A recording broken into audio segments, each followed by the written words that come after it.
Bonjour tout le monde et bienvenue dans le nouvel épisode de Tour Zéro. Je suis comme d'habitude avec Croissant et PDPU. Comment ça va les gars? Hello! Bonjour, bonjour. Moi, ça va très bien. Et aujourd'hui, on va vous parler de la rotation. La rotation, qu'est-ce que c'est? Qu'est-ce qu'on en pense? Et quel est le système mis en place dans Flesh and Blood pour se substituer aux rotations, c'est-à-dire le Living Legend. Ensuite, on aura bien entendu nos chroniques habituelles, donc la decklist de PDPU, le point de règle de Croissant et le petit concours de deviner la carte. Mais avant tout ça, leur semaine dans Flesh and Blood. Du coup, Croissant, comment s'est passée ta semaine? Alors ma semaine a été relativement courte puisque si vous vous souvenez dans l'épisode précédent, pour ceux qui l'ont vu, ceux qui ne l'ont pas vu, allez le voir, il est très cool. On vous a parlé avec Pilipiu enfin moi notamment puisque Pilipiu les avait pas forcément toutes faites, mais de plus d'armory que d'habitude. Parce qu'en fait, on avait enregistré un petit peu en décalé, et du coup, là, comme on a repris notre planning d'enregistrement standard, en fait, il ne s'est pas écoulé tout à fait une semaine depuis notre dernier enregistrement, ce qui fait que j'ai pas eu le temps de faire autant d'armory. D'ailleurs, j'en ai fait zéro, mais j'ai fait un on-demand et j'ai participé avec deux joueurs d'exception au Team Trio Sealed HP1 qui a été organisé ce week-end, donc ce dimanche au moment de l'enregistrement, par Uchronize. Le tournoi était super sympa. On a fini avec ma team en 3-2. J'ai moi-même fait 3-2 dans mes games. J'ai joué Kano, étonnant, mais j'avais un pool qui était pas mauvais du tout. On n'a pas eu une super ouverture, honnêtement, quand on compare par rapport à d'autres choses qui ont été ouvertes, ni en termes de jouabilité, ni en termes de valeur. Mais bon, l'event était super, super sympa. On s'est bien fait laver sur notre dernière game par la team de PDPU, et il vous en dira plus. Mais ils avaient une ouverture qui était très scandaleuse, et s'il ne le reconnaît pas tout à l'heure quand il vous parlera de sa semaine, je le lui rappellerai. Et sinon, à part ce tournoi qui était très cool, du coup, le lendemain, donc lundi à Play-in, il y avait Petit On Demon en CC. On était 5, du coup, il y a eu un bail. J'ai eu le bail à la première round. Non, à la deuxième, pardon. J'ai eu le bail à la Ouais. deuxième round, puisque c'est PDPU qui l'a eu à la première. Alors, Mhm. première round, alors j'ai tenté, au départ, je voulais jouer Azalea, mais j'ai eu envie d'essayer la liste Dash Control, qui, pour ceux qui voient un peu, est très similaire à celle de Jacob, je ne sais plus de son nom de famille. Euh, Jacob Beau, il me semble. ouais, Baughh, ouais, je crois que c'est ça. quelque chose comme ça. Qui a fait top 4, si je dis pas de bêtises, aux nationaux US il y a maintenant à peu près un mois. Euh, qui est une liste où en fait on ne joue pas du tout de cartes, ou très peu de cartes mécanologistes qui boostent, etc. On n'a pas du tout de plan de jeu aggro, et juste on gagne des points de vie, on défend, on met nos items, et on gagne parce qu'on a outvalue tous les decks dès qu'on arrive à poser nos items. Donc j'ai joué contre Islander, contre la personne qui a fait top 4 avec Islander au championnat de France, donc pas n'importe qui. La game était hyper intéressante. Je pense que j'ai pas super bien joué et que je suis pas encore très bon dans mes lignes de play et dans mes réflexions sur le deck. Et lui a bien joué, du coup, de manière totalement logique, je la perds. Derrière, j'ai un bail, donc j'ai quand même eu une victoire. Yes! Et après, j'ai joué contre le Reinhardt de Poésie. Et théoriquement, en fait, comme c'est un Reinhardt un peu value avec le club qui essaye de jouer pour un second cycle, d'out-value l'adversaire, théoriquement, j'ai un bon match-up. Sauf que il jouait des Arcs match, qui était un très bon call de sa part. C'est un très bon choix de side dans la liste. Et en fait, Arc Smash, c'est une carte qui tu lances un dé et puis tu divises le résultat par deux et tu pètes autant d'items. En fait, il m'a d'abord pété 2 items, puis après il l'a rejoué, il a pété les 2 derniers. Et du coup, bah, moi, en fait, j'avais 4 items dans mon deck. J'avais pas pensé à cette carte pendant mon side, donc j'avais pas du tout sidé de récursion ni rien. Et du coup, en fait, bah, quand il m'a joué la deuxième, je lui ai dit bien joué, et je lui ai dit je forfaite la game parce que bah, j'avais 0% de chance de win. Du coup, voilà, donc j'ai fait 1-2 avec un bail, donc en vrai, j'ai fait 0-2. Mais les games étaient quand même assez intéressantes parce qu'elles m'ont appris des choses et elles m'ont montré des trucs sur le deck, du coup, c'était plutôt cool. Et sinon, voilà, donc que deux petits événements depuis le dernier enregistrement, mais des événements qui étaient plutôt cool. Donc voilà, et puis là, on a bientôt le Blitz où on va jouer, un deck spicy. Donc on vous en parlera la semaine prochaine, mais là, on va avoir des choses. La semaine prochaine, on aura des choses à dire encore. Mhm. Et de ton côté, Pidipio? Bah, ce qui est bien, c'est que quand Croissant fait des tournois, je fais les mêmes en fait, parce que, enfin, on va au même tournoi du coup. Du coup, j'ai aussi fait le team trio du Crony. Alors, j'étais avec Poésie et Pâté de Campagne, c'est les deux pôles. Et on a fait 5-0, c'est-à-dire qu'on a roulé sur le tournoi en fait. Ce qui est amusant, c'est que vraiment, genre, tout le monde rigolait un peu parce que pendant tout le tournoi, on était vraiment en mode tryhard. C'est-à-dire qu'en fait, la Ouais. veille, on avait préparé un deck par héros, on avait classé les cartes, on savait ce qu'il fallait ouvrir, on avait préparé des plans de jeu, machin et tout. On s'était préparé, tu vois? On Ils avait étaient plus vraiment préparés que travaillé pour le truc. certains ProQuest, hein, je tiens à le dire. Vraiment, Honnêtement, franchement, bah, il y a des ProQuest, j'ai été les mains dans les poches. Là voilà. là là, on venait pour gagner, là. Tu vois? Là, il fallait briller et du coup, on a brillé. Moi, j'ai joué gardien. Ce qui est bien, c'est que, du coup, je jouais Bravo. J'ai ouvert un Sledge of Envilheim et du coup, je jouais, 39 cartes. Je jouais 10 défense réaction et je suis pas mort, basiquement. Voilà. J'avais pas grand-chose Il d'autre a à faire, en fatigue tout fait, le donc monde. j'ai fatigue tout le monde. J'ai fatigue 2 Dorinthea, j'ai fatigue, un Katsu, j'ai fatigue, Dash et Bravo. et c'est tout?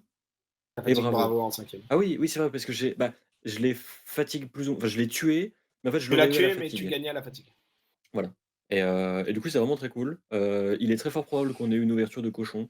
Genre, sur le coup, on s'en est pas vraiment rendu compte, mais Ouais. rétrospectivement, quand je vois la qualité de nos decks, Leur je me ouverture dis était très que bonne. en vrai en fait, on n'a pas ouvert des grosses values, parce qu'en vrai, la value était pas ouf. Genre, on a ouvert un Ah, grasp, vous avez mais ouvert une L quand même, hein. ouais, mais Nous, nous, c'est pas nous, la grave. carte la Enfin, plus value de notre pack, c'était genre Chain Lightning. ouais, d'accord, OK. Mais surtout, ce qui était cool, c'est qu'on avait les bonnes communes. Genre, Ouais. comme j'ai ouvert Sledge of Endelheim, du coup, bah, les bleus pour gardien, on s'en foutait de combien elles coûtent. Donc en fait, j'ai juste mis toutes les bleues qui bloquent à 3. Mm. Et en fait, ça rendait le deck très consistant et c'était pareil pour notre Ira et c'était pareil pour notre Viserai. C'était ultra consistant. On avait aucun deck qui se marchait dessus. Donc en fait, on a vraiment réparti toutes les bonnes Vous cartes avez eu partout beaucoup d'équipements et aussi. c'était, Euh, ouais. Il y a pas Non, mal c'était aidé propre. parce que du coup, vous aviez je crois, entre 3 et 4 équipements pour On chacun de avait on avait 3 ou 4 vos équipements decks. par joueur. Ouais, Tu vois, clairement. là, nous, par exemple, moi, je crois que j'en avais 3. Notre gardien en avait 3 aussi. Et par contre, notre ninja, au lieu d'en avoir 4 comme vous sur votre troisième deck, il en avait que 2. Du coup, tu Mmh. vois, ça aide aussi. Mais ouais, je pense que pour avoir joué contre vous, vous avez super bien joué, mais L'ouverture a l'ouverture très a bien probablement aidé. aidé. En tout L'ouverture a cas, bien l'événement aidé. était très cool. Genre, Mm, en vrai, si clairement. l'occasion se présente à d'autres joueurs de faire des team trio ou des scellés comme ça de N'hésitez pas. d'History Pack 1, c'est vraiment sympa. C'est trop déséquilibré comme format, genre ça n'a aucun sens. Ah, Mais pour le fun, c'est super cool. Et puis, sinon, hier, j'ai fait le même tournoi que Croissant. J'ai fait, il 1 a mieux perf. victoire, 1 défaite et bye. Donc, j'ai «mieux perf» entre guillemets. Ah, t'as fait une win de plus. Oui, certes, mais bon, sur 3 rondes. Et j'ai Statistiquement, hein. c'est vrai que statistiquement, c'est mieux. J'ai joué Dromai parce que, je m'étonne moi-même à être aussi régulier sur le deck et j'ai essayé les versions de qui perfent récemment aux États-Unis, avec des Command and Conquer, des E-Strike, avec quelques différences mineures, mais qui changent en fait pas mal de choses quand au tour par tour en fait, quand on joue le pack. Je suis pas convaincu pour le moment, mais comme Croissant m'engueule à chaque fois que j'ai un avis au bout de 2 games, je vais continuer à la jouer un peu et puis je verrai. En Voilà. fait, je réagis un tout petit peu là-dessus parce qu'on me diffame un petit peu, même si c'est totalement vrai. En fait, il faut savoir, parce que je crois qu'on l'a déjà dit un petit peu, mais PDPU et moi sommes membres entre guillemets, faisons partie du même groupe de train. Du coup, on a beaucoup l'habitude de Theorycraft ensemble, de s'entraîner ensemble, de discuter de nos choix de deck, de choix de certaines cartes, etc. De beaucoup parler du jeu en fait. Et c'est vrai que il a une fâcheuse tendance à beaucoup vivre les choses à l'instinct. C'est-à-dire qu'il Bah, va c'est-à-dire jouer que une game, il va jouer une carte dans cette game qui n'est pas le match-up où la carte est censée briller. Il je va vais me faire: voir «C'est de la après la merde, game, il va dire dégage-moi ça là». c'est nul. Et il va dire j'ai plus envie de la jouer. Donc moi je lui dis bah attends peut-être un petit peu, tu vois. Et du coup, il Et a après cette moi je fâcheuse fais: tendance à «Non, vraiment être en mode non je non, je la l'enlève». cut. Et du coup, il fait tout le temps ça. Voilà, Et ce qui est bien déjà, c'est qu'avant, il faisait ça avec les decks. Maintenant, il fait juste ça avec c'est des vrai. cartes dans le deck. Bah, en Donc vrai déjà, j'ai fait c'est ça pas avec mal. Islander, tu vois? J'ai pris Islander, je maîtrisais pas le deck, j'ai perdu, j'ai fait: «Ouais, c'est de la merde, j'ai pas envie, allez, ça dégage». Ouais, mais tu l'as joué 2 fois, non? Au final? Oui, oui, je l'ai rejoué parce que je Du suis revenu coup sur ma parole. et tu as dit que tu allais peut-être continuer à Je vais complètement tester un peu, continuer. voilà, Je donc dois faire une dérogation marchand, mais tu t'y tiens quand je vais même. complètement continuer. Oui, Tu t'y tiens quand même. c'est vrai. Donc, tant que tu fais pas la OK. Sauf dérogation en marchant cette semaine, on te pardonne. Non, on bah, va la faire, c'est je prévu. pense. C'est prévu qu'on la Ouais, fasse. On va ouais, c'est prévu, theorycraft c'est un peu prévu. demain ou On après-demain va on va et faire un truc. alors on va clairement pas jouer le même deck parce qu'en fait, on va theorycraft et lui, il va être en mode: «Oh la carte elle attaque à 4, je veux la mettre» et moi je vais être en mode: «Oh elle bloque à 3, je veux la mettre» et Mais le truc, c'est que ça va être comme ça. j'ai besoin de l'aval des d'Otal et de notre régisseur Non, mais préféré. Du ça, coup, Ah on non, va non, faire c'est l'erreur mort. de bon, Vous fou. essaye pas, Croissant. Essaye pas de te Non, sortir les trucs. tu rigoles ou Il y quoi? a Non, mais l'aval. vous allez me faire jouer un truc, non. Ah non, non, moi Mais si je vois, faut juste quel que tant aval? que le facteur fun est respecté, on va la valider voilà, on va le le truc, c'est valider que moi, votre je Mais deck, peux le hein. je facteur peux fun, pas on va jouer un jouer Jenny deck. sous Cavden. Le facteur fun, il est forcément présent. Ouais, C'est ouais, pas. ouais. Non mais je vous connais les Non, gars, mais vous le allez truc, c'est que moi, tu mathématifier vois? toutes les cartes du truc, vous allez On nous va faire jouer un deck ça. Alors, où lui va le faire plus que moi, parce que moi, je vais rien matifier. Moi, je vais juste être en mode: «Ça On va coûte jouer 0, ça ça tape là. à 4, c'est dans le Regarde. deck. Allez, feu». À la partir du belle moment où on va génie. jouer ça, à partir du moment où ça va être ça, ce petit génie, notre héros, forcément, c'est un deck fun. Ouais, ouais, ouais, Je c'est ce vois qu'on pas de quoi dit, on c'est ce qu'on parle. dit. Essaye pas là, essaye pas de nous arnaquer. En plus, no joke, en plus, je pense que le mien sera plus fun que celui de PDP. PDP Parce vient de qu'on dire a. le contraire, attention, Non, parce qu'en c'est fait, Ah on ouais, avait moi, ce sera déjà pas fun, hein. Theorycraft. Parce qu'en fait, on avait Moi, je déjà tape très fort, Theorycraft. très vite. On avait déjà Theorycraft Genis un peu, justement en sachant qu'on allait le jouer à une arborie à un moment. Et en fait, ce qui s'était passé, c'est que dans le build, on avait laissé des cartes fun. Je spoile pas. Mais on avait laissé des cartes fun. Et au bout de 2 games, Pipu il était en mode: non, moi, si je joue ça, genre, je les enlève. Et moi, j'étais en mode: ouais, mais en même Mais c'est temps, le tu vois, c'est fun! le lore, c'est le flavor. Ah, je suis en Donc, mode: je «Non, c'est pense de la que merde». clairement, genre, moi, il va y avoir des cartes, tu sais pas pourquoi elles sont là, elles sont nazes, elles ont un raid qui est dégueulasse, mais elles sont cool.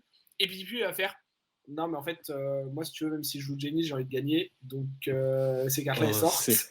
c'est diffamant, c'est tous. diffamant. Dans tous les cas, ce qui est important, c'est que vous vous prépariez à jouer le Royal Genis avec les cartes, les nouvelles cartes là, qui arrivent, qui font des golds et des Non, trucs comme je ça. Royal Cadeau. Aussi. Royal Genis, ça Ça va se être un fait truc. aussi. Mais Après, c'est bon, vrai que ouais, tu as pas Royal vraiment Genis. Ouais, mais besoin, mais bon. en même temps, regarde, attends, je suis désolé, hein, je vais le remontrer, mais est-ce que tu as vraiment l'impression que lui, là, lui, regarde, est-ce que tu as vraiment l'impression qu'il a l'air d'un roi ou même d'un prince? Ça a Bien l'air d'un sûr, trop bon roi, tu sais, il il a est l'air roi trop de sa cool comme roi. caravane. Évidemment que c'est un roi. Ah, c'est bon, c'est bon. Attends, C'est Genis, bon, allez, what on you enchaîne, need? on enchaîne. Bien sûr qu'il est le roi. C'est le Moi, boss, en je le fait, trouve mais le génial. Moi, meilleur. je valide. C'est le meilleur roi possible. C'est marrant, hein. Mais même, il veut faire des silver, il s'en fout des gold. Il veut pas avoir la couronne, elle est moche en plus. Pas envie d'être royal. Non, mais ses autres équipements, il bloque pas. Laisse-lui du bloc sur sa tête. Laisse-lui Skull Non. Cap ou Crown. À quoi bon Pas, là. bloquer quand tu peux tuer l'adversaire plus vite? Ouais, mais il peut pas tuer l'adversaire plus vite. Bah Il a si, pas les dégâts parce que tu pour. fais des cachines. Du coup, tes gold, c'est des Bon, cartes. allez. Tes Allez. cartes, c'est des dégâts. Let's Allez. go. Voilà. J'ai résolu le jeu. Voilà, Bien joué. parfait. Oh, C'est des belles synergies. C'est beau. on a craqué le jeu. Vous avez Vous êtes totalement craqué royal. le système, les gars. Vous Bravo. êtes Bien royal, sûr, vous faites un on a tout fait. gold. Vous Et je faites pense que du cash-in coup, et vos vous cartes avez elles font des leak dégâts. aussi le fait que le prochain héros sera bien entendu un marchand adulte, exprès pour pouvoir jouer un marchand en CC royal. Oh, Oh, j'adorerais. le rêve. Ça Oh, serait tellement En drôle. vrai, moi j'aimerais bien juste qu'ils sortent des cartes de classe merchant. Genre, Ouais. que, Juste que pour soutenir la classe, quoi. c'est ça. En hmm. fait, parce que là, en gros, les capacités des merchantes, elles sont sympas, elles sont ok tiers, mais elles sont pas genre très bonnes overall. Et en fait, à part leurs capacités, il n'y a rien d'autre qui change par rapport à un deck classique dans lequel tu mettrais toutes les cartes génériques que tu mets dans ton deck Genis ou Capden. Et je trouve ça un tout petit peu dommage et j'aimerais bien qu'il y ait genre, même si c'est que, je sais pas, une dizaine de cartes, tu vois, il n'y a pas besoin forcément qu'ils sortent genre T'as pas tout un besoin de 10 set dans cartes, lequel hein. il faut un marchand, tout. Non mais Quelques tu vois, M même, suffisent, je pense, hein. genre, même genre, ouais, 2 M et genre un cycle de commune et un cycle de rare ou un truc comme ça, ce serait vraiment fun parce que ça Hmm. permettrait d'avoir des options de deck build et des choses à faire dans le deck et des cartes à jouer que tu peux pas faire autre part. Et je trouve qu'en termes de flavor et tout, ce serait cool. Ouais. Mais bon, ce n'est pas le sujet. En vrai, on est nous d'accord, nous ce serait éloignons. sympa, mais bien entendu, après, ça rentre dans justement tout ce qui est le rythme de sortie que veut essayer d'imposer Bien sûr, LSS, le soutien qu'ils veulent déposer à certains héros, qu'ils veulent retirer bien à sûr. certains héros, qui nous amène donc justement à cette discussion sur la rotation, le système de Living Legends et tout ce qu'ils ont essayé de mettre en place. Du coup, pour résumer très rapidement ce qu'est le système de Living Legends au départ, dans les faits, le système de Living Legends, ce sont des points que gagnent les héros lorsqu'ils gagnent des compétitions. Et en fait, tout simplement, bah, un héros va gagner une certaine compétition, il va monter un certain nombre de points, et cetera. Et à partir d'un certain seuil en blitz ou en CC, seuil différent à chaque fois bien entendu, enfin selon le format, le héros prend sa retraite. Il n'est plus jouable dans le format où il a atteint ce certain seuil. Et il prend avec lui son arme spéciale, par contre. C'est du coup ça, ce qui va être très important pour certains personnages, notamment, je pense. LSS a aussi confirmé que le système de Living Legends était ce qu'il voulait être leur système de rotation et non pas un système d'équilibrage comme on aurait pu le croire, notamment bah, avec le fait que Starvo, par exemple, est arrivé en Living Legend très rapidement une fois qu'il est sorti. Les gens disaient oui, mais du coup, c'est pour ça que Living Legend est fait. Selon LSS, non. C'est pour ça qu'ils ont justement augmenté le temps qui est nécessaire aux héros pour passer Living Legend. C'est un système de rotation. Mais du coup, qu'est-ce que c'est une rotation? PDPU, est-ce que tu te sens d'expliquer la rotation ou... Oui, bien sûr. Alors une rotation, c'est un système qui est utilisé par les entreprises qui gèrent des TCG pour continuer à vendre des cartes. Ça se matérialise essentiellement Il a par totalement l'idée raison. que lorsqu'un TCG sort, ils vont souvent avoir une édition de base, une seconde, une troisième, 4, 5. En fait, au bout d'un moment, heu, pour des raisons parfois d'équilibrage, pour des raisons de mécanique de jeu, de diversité aussi dans la création de cartes et aussi pour continuer à faire tourner la machine, ils vont souvent instaurer, ou en tout cas l'essentiel des TCG ont instauré ce système-là, qui est un système où en fait, ils vont considérer qu'il y a 2 formats au bout d'un moment. Un format qui n'autorise que les cartes les plus récentes, qui correspondent au set parfois de l'année sortie ou des 2 dernières années, ce genre de choses, et un format qui va nous permettre aux joueurs de solliciter les cartes depuis le début du jeu.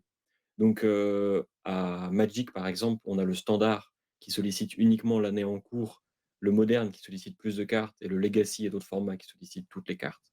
À Hearthstone, par exemple, vous avez le Hearthstone classique, vous avez le Wild, vous avez le droit à toutes les cartes. Enfin, de Ouais. manière générale, c'est le système de rotation, c'est un truc qui est utilisé par les entreprises de TCG pour, faire bouger les choses, en fait, de manière générale.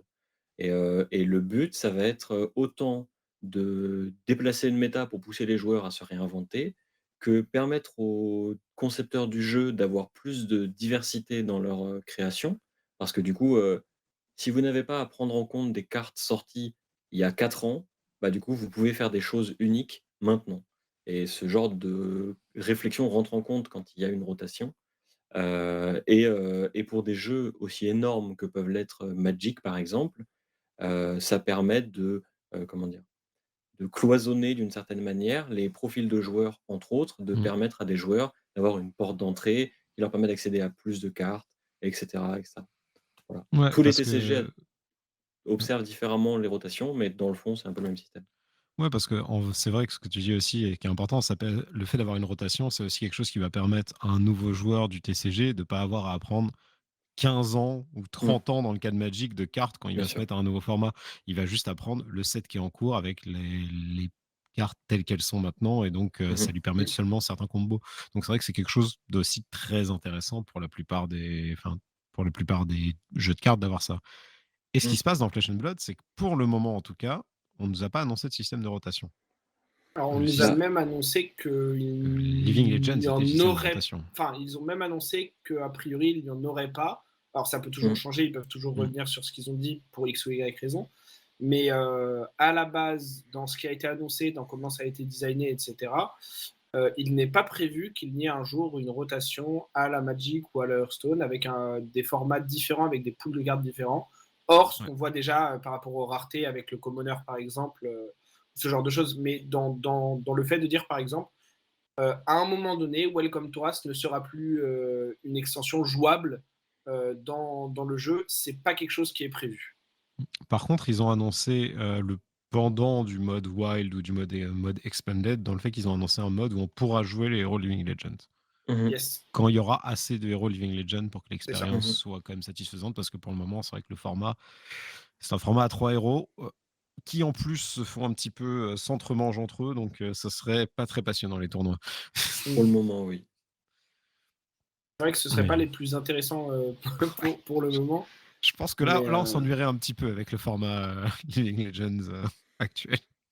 Mmh. ouais, en même temps, ce que je me dis aussi, c'est quand d'autres vont les rejoindre, en fait, ça réglera pas le problème que ces héros-là étaient très, très, très, très, voire trop forts et qu'ils sont allés rapidement en Living Legend, pour une raison. Parce que comme tu l'as dit, effectivement, LSS ne souhaite pas que le Living Legend soit, un mode d'équilibrage et remplace des banlists ou ce genre de choses, mais souhaite que ce soit vraiment presque une part entière du lore, dans le Mmh. sens où un héros qui aura assez bien performé, qui aura fait ses exploits dans le monde de race, euh, parte à la retraite, devienne littéralement une légende vivante dont tout le monde a entendu parler, que tout le monde connaît, et que ce héros-là ne soit plus jouable dans le format compétitif Compétitif, classique du jeu, puisque effectivement il y aura à terme un format Living Legend.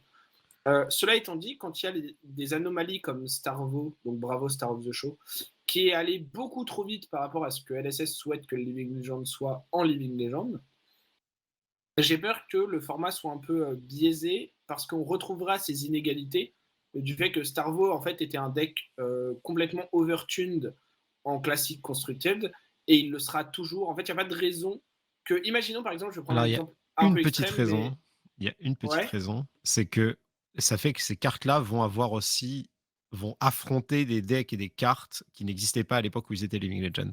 Oui, mais ils auront des cartes en plus aussi.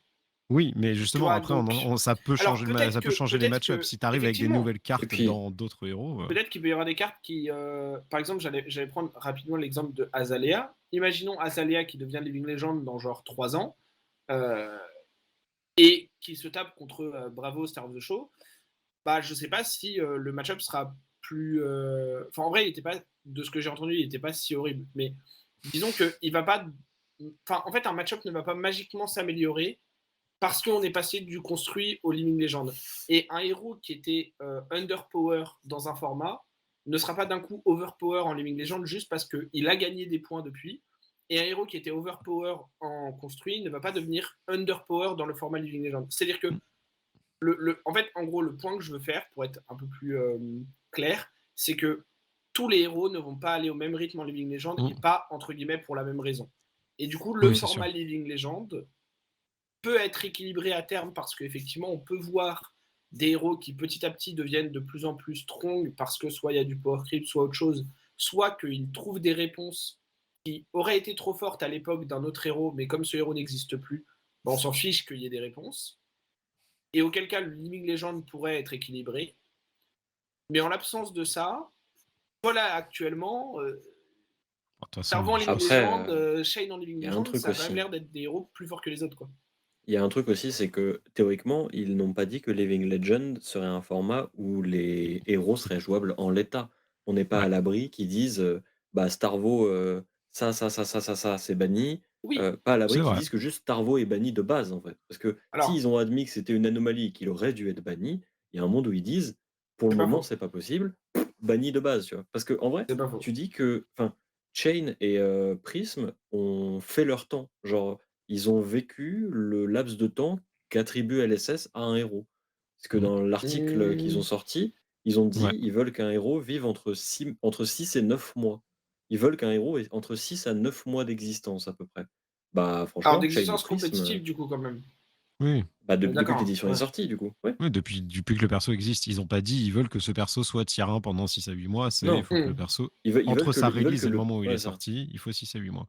Et le truc, c'est que Starvo, il a fait ça en 1 à 2 mois à peu près, alors que Chain et Prism, ils ont pris, bah, Ils à ont peu pris près leur temps. à Ouais, peu près c'est une vrai. année, je crois d'ailleurs. Parce qu'ils ont mis à peu près 1 an à devenir Living Legend. Ouais, ouais.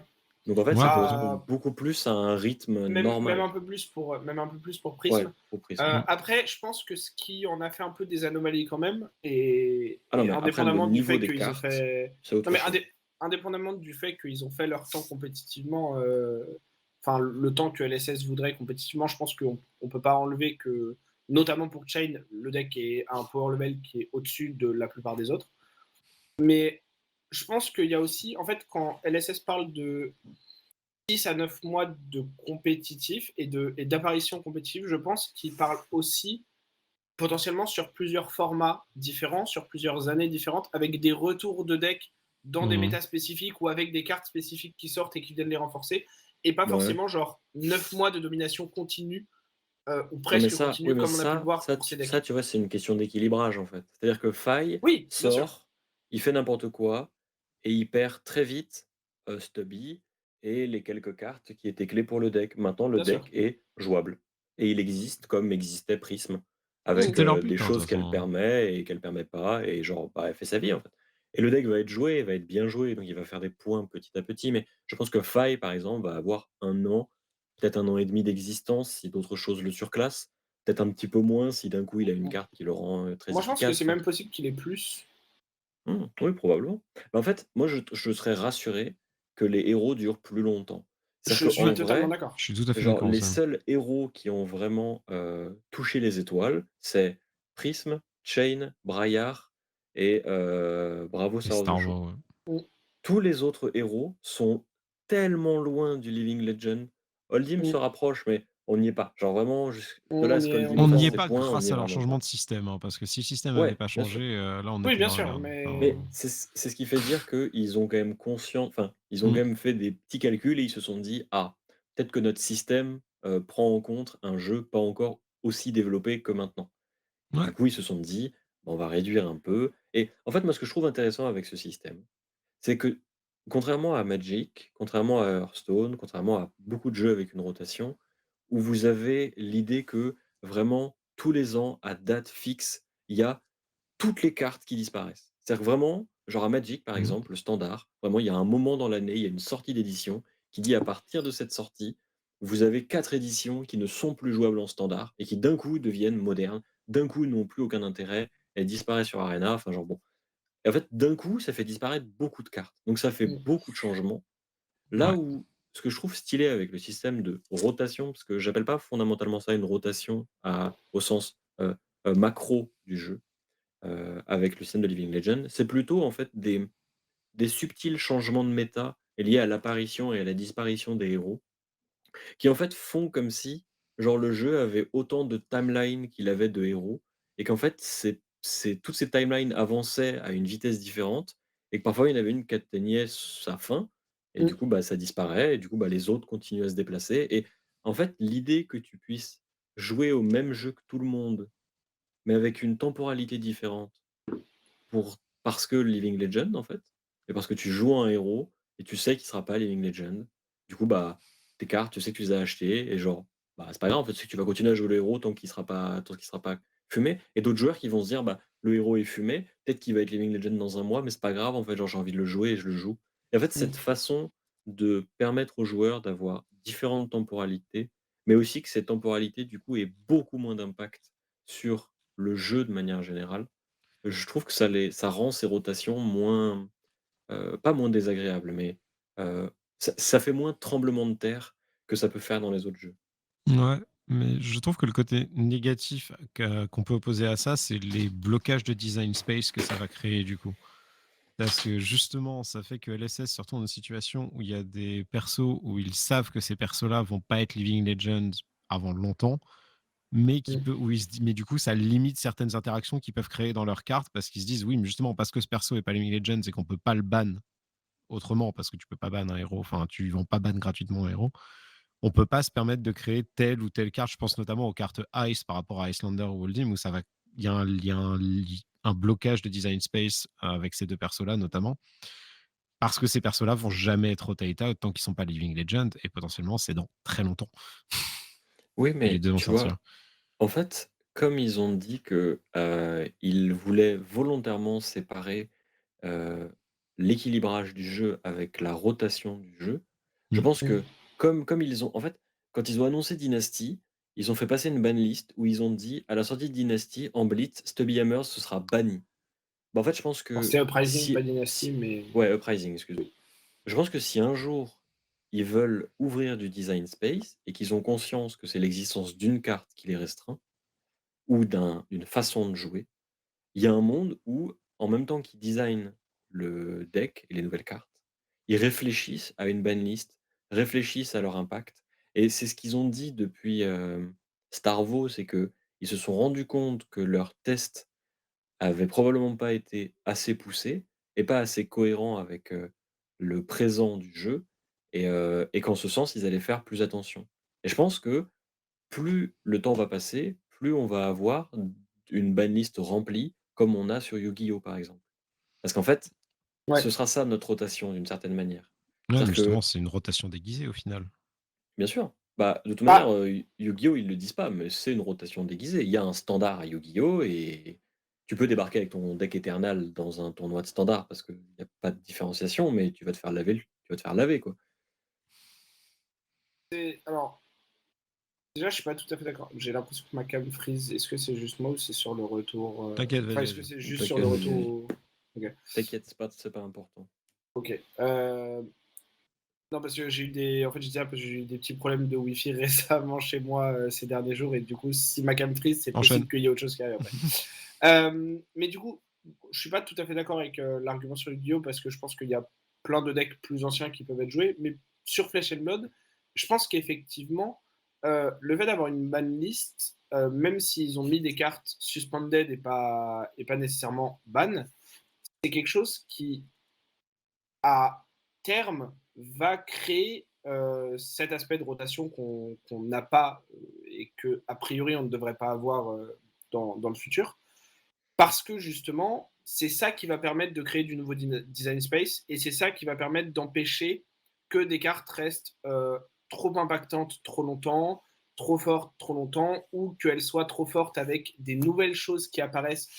Typiquement le cas de la sortie de Faille et cette chaîne de 5, 6, 7 maillons avec une carte comme Stubby Hammerers qui était une carte qui n'était même pas jouée à la limite avant ça.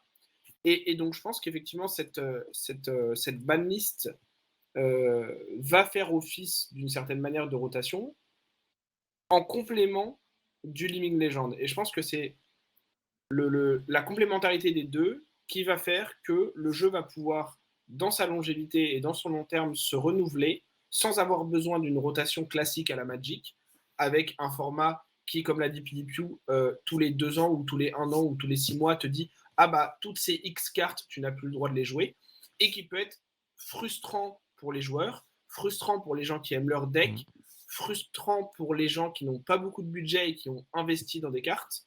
Là où sur Flesh and Blood, toutes les cartes seront à terme rejouables, c'est ce qui a été annoncé, parce que des nouveaux héros qui peuvent les jouer sortiront à nouveau. Il y a beaucoup de cartes, comme on le voit, qui sont bonnes, qui sont des communes et des rares, et qui donc ne sont pas un trop gros investissement en termes de budget, même si le héros vient à devenir Living Legend, et donc ces cartes-là ne sont temporairement plus utilisables. Et les... le fait qu'on ait le temps de voir, encore une fois, comme disait PDQ, je suis totalement d'accord sur le fait qu'on a différentes temporalités, en fait.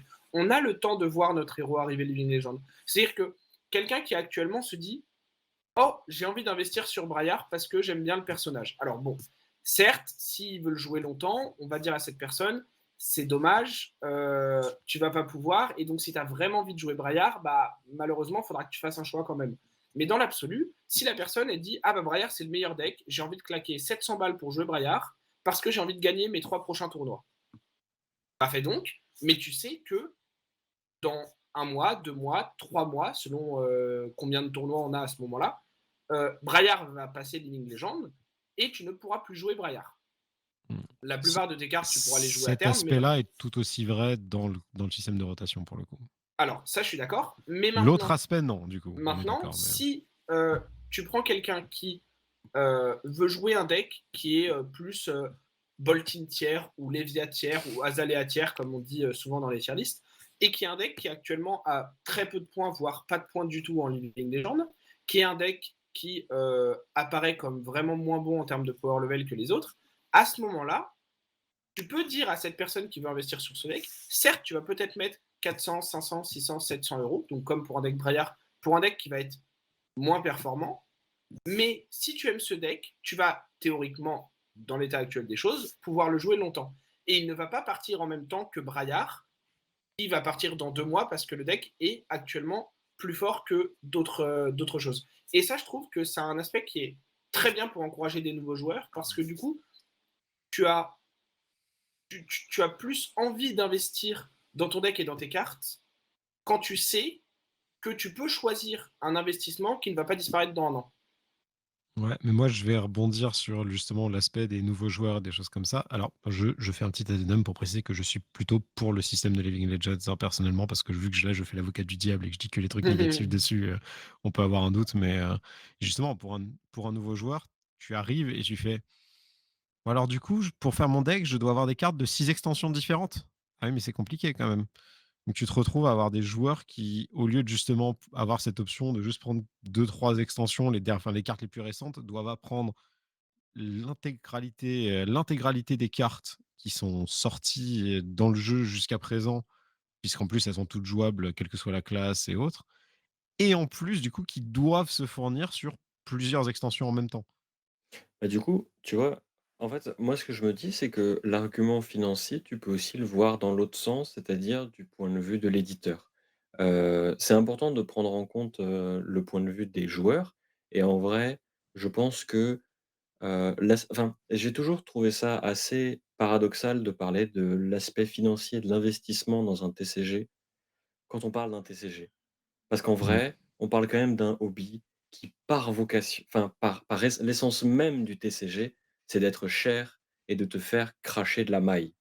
Et en Mhm. fait, moi, ce qui me fait un peu peur, parce que c'est pas vraiment un truc qui me fait peur, mais ce que je me dis, c'est que en exemple de jeux qui ont un format éternel comme se veut être celui de Flesh and Blood, par opposition à un format avec rotation, il y a Yu-Gi-Oh! Par exemple Mhm. qui a un modèle économique qui est très particulier. C'est-à-dire pour un joueur de TCG, c'est un modèle économique qui, est très intense en termes de sorties, en termes Ouais. de produits, enfin, genre, c'est vraiment tu mets vraiment ta carte bleue tous les mois dans le jeu et ce qui m'inquiète sans m'inquiéter, en fait, dans le fond, c'est que, dans le fond, si par exemple moi je suis un joueur de Flesh and Blood, je représente la majorité silencieuse, c'est-à-dire les joueurs qui s'expriment pas trop. Je me suis acheté quelques boîtes à un moment parce que j'ai pris le jeu. Je me suis monté un deck en achetant quelques cartes à l'unité. Ce deck, je le joue. Je vais jouer une fois par semaine, peut-être une fois toutes les 2 semaines et faire un ProQuest local. Heu, Tant que les cartes qui sortent n'ont aucun impact sur moi en tant que joueur, je n'ai aucune raison d'acheter des cartes. Et en fait, ce que je me dis, c'est que pour le moment, il y a trop peu de diversité pour qu'il y ait ce côté-là et où genre tu puisses vraiment faire vivre un deck et un héros pendant longtemps sans solliciter de nouvelles sorties. Mais il est Mmh. possible qu'à un moment, le jeu soit suffisamment développé pour que tu aies suffisamment de variété, ce qui n'est pas malsain, c'est très bien en soi. Mhm. Mais ça fait que tu vas avoir des joueurs qui, en fait, théoriquement, n'auront plus besoin d'acheter de cartes. Alors, Donc, à moins que tu arrives à attirer de nouveaux c'est joueurs, un contre-argument. ce qui est un truc important pour un TCG, Mhm. dans le Ouais, je suis fond, tu d'accord. pourrais aussi jouer sans dépenser le moindre centime. Et pour une boîte qui veut vendre des cartes, qui veut vendre des bouts de carton, bah, c'est probablement un problème. Je pense qu'ils y ont pensé et je pense qu'ils ont à peu près conscience et ils maîtrisent ce truc-là, mais c'est quelque chose à prendre en compte pour la longue vie du jeu. Alors, je suis totalement d'accord avec l'argument de fond. Je pense qu'il y a 2 points, heu, très rapidement. Le premier, c'est que déjà, je pense que enfin, la plupart des joueurs qui se focalisent sur un deck et qui ne veulent jouer que ce deck et cetera et qui sont sur un héros, vont plutôt en général acheter quelques cartes à l'unité ou les échanger pour récupérer ce qui leur manque et je pense pas que ce soit forcément nécessairement ce public-là qui achètent des boîtes, ou alors s'ils le Mmh. sont, c'est qu'ils achètent des boîtes parce qu'ils aiment ouvrir, et donc ils le feront indépendamment d'avoir besoin de cartes dans cette boîte. Ça, c'est mon premier avis. Je peux me tromper parce que je pense que on en a déjà parlé, mais tu connais beaucoup mieux que moi le monde des TCG, Pilipiou. Mais c'est mon avis de ce que je vois dans les TCG auxquels j'ai pu jouer et les gens autour de moi. Le deuxième point, et je pense que du coup, de ce point de vue-là, c'est un très bon point de la part de LSS sur leur sortie, c'est qu'ils ont des main sets, et ça reprend aussi l'argument un peu que tu disais, Otal, sur le fait que ils ont besoin de prendre des trucs de 3, 4, 6 extensions, des trucs d'extensions anciennes, etc. Alors, le fait qu'ils aient des main sets avec 3, 4 main héros dans ce set, et la plupart des cartes jouées par ce héros vont venir de ce set-là, en tout cas dans un premier temps. Et du coup, tu peux, par exemple, actuellement, pick up sans trop de difficulté un personnage comme Faille ou comme Dromai acheter du uprising uniquement parce que tu as un peu de mal à trouver des extensions plus anciennes dans un premier temps, et monter un deck qui va te montrer comment le personnage est censé jouer, va te montrer les mécaniques du jeu et du personnage, et avoir non pas le meilleur deck qui va te faire gagner un ProQuest, mais avoir un deck qui tienne la route. Et donc ça, c'est un premier argument, je pense, Mmh. c'est que tu n'as pas, à part quelques power cards où on pourrait avoir cet argument, tu n'as pas besoin du tout de Welcome to Wrath pour jouer Dromai, ou très peu. Non, non, mais par contre, tu vas jouer contre des cartes de Welcome to Wrath et tu es obligé d'apprendre toutes les cartes qui Alors, existent, en fait. bien sûr, mais ça après, c'est un débat qui est encore un petit peu différent, je pense, et on peut revenir Ça fait juste partie après. de la rotation, mais oui, tout à fait, ouais. Oui, mais parce que mon autre argument, du coup, par rapport à ce que disait Pilipiu, c'est que je pense que une des réponses que a LSS sur cette vente de cartes et ce truc que on peut enfin, des joueurs peuvent se fixer sur un héros, et justement, comme ils sortent des main sets avec des héros et des classes et des talents spécifiques et pas forcément énormément de génériques, bah du coup, par exemple, dans Uprising, il y avait très peu de cartes, voire aucune, qui étaient pour Dorinthea ou pour Bravo ou pour Reinhardt. Par contre, là où ils sont forts, c'est qu'ils sortent des supplémentales à raison de un voire 2 par an selon les plannings. Et dans ces supplémentales, il y a des cartes, comme on peut le voir actuellement avec la saison de spoiler qu'on a pour Dynasty par exemple, il y a des cartes pour tous les héros, toutes les classes, tous les decks. Et du coup, ces extensions-là vont nécessairement parler à tout le monde, ou presque, même ceux qui sont fixés sur un héros et qui ne veulent pas en changer, et qui du coup n'achèteront très peu de mindset. Et du coup, je pense que via ça et via le fait que des gens vont toujours acheter des boîtes parce qu'ils ont envie d'ouvrir des choses, parce qu'il y aura toujours des collectionneurs, parce qu'il y aura toujours ceci, cela, etc. Je pense qu'ils peuvent avoir un modèle qui, même sans rotation, pardon, peut se maintenir. Après, encore une fois, comme je disais, je connais beaucoup moins bien que toi, donc c'est un avis qui n'engage que moi, évidemment, et c'est ce que j'ai l'impression de voir un peu de l'extérieur via moi-même et les gens avec qui je peux jouer à des TCG. Après, il y a une autre Mmh. solution, hein, pour s'assurer que les gens continuent à acheter, et j'espère pas qu'ils vont suivre celle-là, ça s'appelle le power creep, hein. Oui, Mmh. oui, C'est pas vraiment une solution en vrai, c'est plutôt c'est C un peu la solution de la flemme, quoi. Mais ah, d'ailleurs, mais ça marche, c'est ce qui marche, hein. ah, c'est le cas dans les Yu-Gi-Oh! rotations à la Magic et les rotations à la Hearthstone, c'est un truc de flemmard. Quand tu sais que ton équipe de Ouais, game design et de concepteurs, ça fait genre juste trop longtemps qu'ils font ça ou genre que c'est plus les gars du début et que les gars, ils ont vraiment la flemme de d'éplucher les 1000 cartes ou 1000 enfin plus d'ailleurs, toutes les cartes qui sont déjà sorties et que du coup, bah, ils design des cartes et qu'en fait, genre, avoir une rotation, ça fait que si tu fais une erreur, en fait, c'est pas grave parce que ton mmh, erreur, elle dure 1 an et au bout d'un an, ça passe dans un autre format et puis elle est bannie dans un autre format et puis c'est réglé, en fait. ouais, Et genre, c'est un reproche que je formule sur Magic essentiellement parce que, bah, Magic maintenant, c'est une boîte qui est tellement grosse que, c'est normal qu'il y ait des disparités entre ce qui a été fait il y a 10 ans et ce qui est fait maintenant. Mmh. Mais, il y a vraiment des fois des cartes et des effets, on les voit sortir en standard et on fait: «Mais en fait, ils ont pas lu les cartes d'avant parce que ça là, ça va faire n'importe quoi, ça va tout casser en fait» mmh, et c'est un petit peu un truc, bah, enfin, moi en fait, le principal reproche que je formulerais parfois aux rotations et qui, à mon sens, est réglé avec ce système de Living Legend, sans l'être d'ailleurs, dans le fond, c'est que quand tu n'as qu'un format éternel et que ce format est désagréable, ce qui est le cas de Bravo, l'époque où Bravo Star of the Show était légal, mmh, par exemple, tu n'as pas d'échappatoire. Mmh. Tu ne peux rien faire. C'est-à-dire que C'est quand vrai. Starvo était légal, le seul truc qu'il fallait faire, c'était attendre. Juste attendre qu'il gagne des tournois et qu'il s'en aille. Et comme on savait tous très bien qu'il était quasiment impossible de bannir suffisamment de cartes pour régler le mmh, héros, parce que la force du héros, c'était sa consistance, Mmh. et la diversité des cartes auxquelles il avait accès, heu, bah, en fait, tu te retrouves juste dans une situation où le jeu que t'aimes, tu veux y jouer parce que tu l'aimes, mais tu peux pas y jouer parce que tu sais que le moment que tu vas passer à y jouer ne va pas être un bon moment. Et pour moi, c'est un des biais du fait d'avoir un format éternel, c'est que il faut avoir une équipe d'équilibrage du jeu qui est au taquet, mais genre mmh. vraiment, Mmh. vraiment très, très, très, très au taquet parce que ça peut très vite dégénérer, en fait. Et des formats standards, qui sont pourris, bah, c'est pas très loin de tuer un format. Genre le standard à Magic, depuis qu'ils ont Mmh. sorti 3 éditions qui ont assassiné toute envie de jouer dans ce format-là, On va pas se mentir, le format, il est mort, hein. Enfin, genre, il existe plus vraiment, en papier, en tout cas. Alors qu'avant, c'était un des formats porteurs du jeu Ouais, et c'est un truc auquel il faut faire attention. bah, c'est sûr que enfin, même s'il y a le Blitz qui existe, éventuellement le Commoner et que du coup, il y a théoriquement, peut-être dans le futur aussi le PvE et qu'il y a non mais théoriquement, il Mmh existe mh. d'autres Mmh. façons de jouer au jeu que juste le construit ou le Blitz, si c'est le Blitz qui est cassé à ce moment-là, par exemple, quand il y avait Ouais. Visceral.